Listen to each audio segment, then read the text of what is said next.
This month is a waking nightmare. I don't know what's real anymore. Is this real life, or is it AniMay18, your daily dose of anime every day in May? Well, while I get over my existential crisis, please enjoy the trippy sci-fi drama, Paprika. I would be remiss to talk about Paprika without paying homage to the late great Satoshi Kon, a real auteur in the anime business. He died in 2010 at the age of 46, but his work really pushed the boundaries of animation in that short 2 decades or so. Think J.J. Abrams meets David Lynch, but animated. Or whatever, I don't really know film that well. Kon's stuff is characterized by experimental, often dreamlike visuals with complex psychological narratives. In his words, movies that you can watch once and understand entirely, that is the type of movie I don't really like. However, if you are able to understand 70 to 80% of what's being relayed and there's still some percentage left that would allow for your own interpretation, that's the type of movie that I do like. There might be a certain part that you don't quite understand, but there is a portion that rests in your heart. Well, that's pretty accurate. I can say there's plenty about Paprika I don't quite understand, but the framework is fairly straightforward and the little curiosities left the biggest impression on me. Paprika is a wacky fever dream wrapped up in a compelling science fiction mystery. Dr. Chiba and her associates Dr. Tokita and Chief Shima are researchers in Japan's Institute of Psychiatric Research. Together they've developed a dream therapy device called the DC Mini, which allows doctors to observe, record, and even travel into their patients' unconscious dreams in order to more deeply connect with them and treat their mental issues. The problem is that a DC Mini was stolen from the facility before it could be properly protected and limited in its capacity. As such, the culprit can now freely exploit the subconscious of anyone who has ever used the DC Mini, and eventually break down the fabric between reality and the world of dreams. A pretty far out there premise that's almost intentionally hidden behind a lot of scientific mumbo-jumbo. You can project yourself into other people's dreams, and the dreams themselves are running amok. That's really all you need to wrap your brain around to enjoy the film. Detective Konakawa gets embroiled in this case as well after undergoing the same dream therapy himself.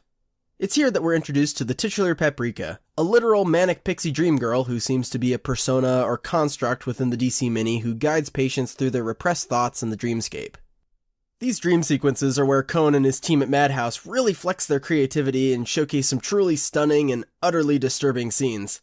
It's these visuals that the film is best known for and are a good litmus test for if you'll enjoy it or not. For me, I never get tired of this kind of stuff when it's done with a purpose.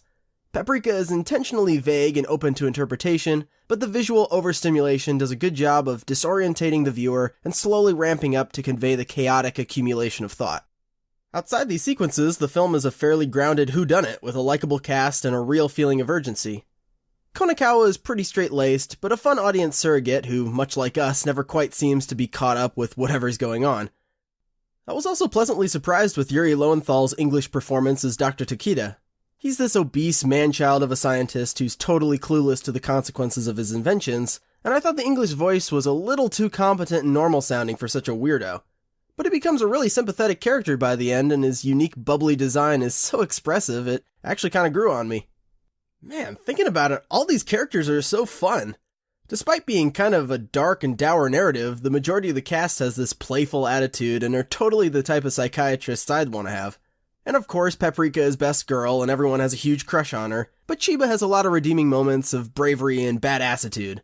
Also, shoutouts to those 2 bartender characters. They're like the ambassadors to the dream world or something, but they're the true heroes. The avant-garde electronic soundtrack has some real headbangers and plenty of dramatic undertones for the more suspenseful scenes. The parade theme is also a real catchy head-scratcher of a piece. Overall, the score helped to highlight the beautifully demented world. I wouldn't say the film completely delivers on its insane premise, however. While the ending is certainly up for speculation and debate, I felt like it was a little rushed and slapdash, and the villain's motives were a little too nebulous to really appreciate. That said, I think the film stands on its own as a stunning piece of media that's worth exploring and deriving your own enjoyment from. It's a movie about dreams, but it's also a movie about movies, and the way the two interact was really fascinating. If you're feeling bold and just want to immerse yourself in a fantastical journey, Paprika is some quality entertainment. I think I'm feeling a bit better, but it's too soon to wake up quite yet. There's just a couple more shows to talk about for AniMay18, so see you then.